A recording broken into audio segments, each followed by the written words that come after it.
गिरीश तरणाट्यान जेजूक विचारलें, बरें गुरुजी, सास्तांचें जिवीत मेळून घेवचे खातीर आमी कितें करूंक जाय? जेजून ताका म्हणलें, तूं देश तर जाणय, जिवेशी मारूं न्हय, पोरदार करूं न्हय, चोरूं न्हय, लोटीक गोवाय दिवं न्हय, लोबाडी करूं न्हय, तुज्या बापायक आनी आवयक मान दी. त्या मनशान ताका जबाब दिलो, गुरुजी, म्हज्या भुरग्यापणांत हें सगळें हांव पाळून आयलां.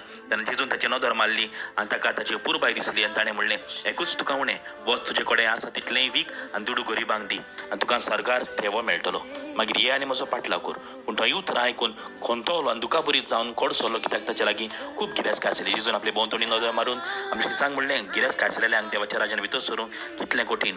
तर आयकून शिस्तो टाकले. पूण जेजून नव्यान उलोवन म्हणलें, म्हज्या भुरग्यानो, देवाच्या राज्यान भितर सरूंक कितलें म्हूण कठीण. देवाच्या राज्यान एक गिरेस्त भितर सोदतल्या परस एका उंटाक सोयेच्या बेडींतल्यान वचूंक अदीक सोंपें. ते अदीक तो टाकले. तशें जाल्यार ते एकामेकाक म्हणूं लागले, कोणाक तारण मेळत? जेजून तांचे दोळे लावन तांकां सांगलें, मनशा कडेन तें घडना, पूण देवा कडेन तशें न्हय, कित्याक देवा लागीं सगळें घडटा. वय बाबड्यानो, आन्याच पडल्यार पुरोना, पूण आमी आमकांच विचारूंक जाय, कितें तरी म्हाका उणें आसा जें म्हाका देवाच्या राजा कडलें पयस वता. जायत कडेक हांव गिरेस्तकायेक लोभ दिवन रावलां, हांव चिटकून रावलां, जें म्हाका देवा कडलें पयस वता. म्हणटच आमी आमकांच विचारप, कितें म्हाका देवा कडलें पयस वता.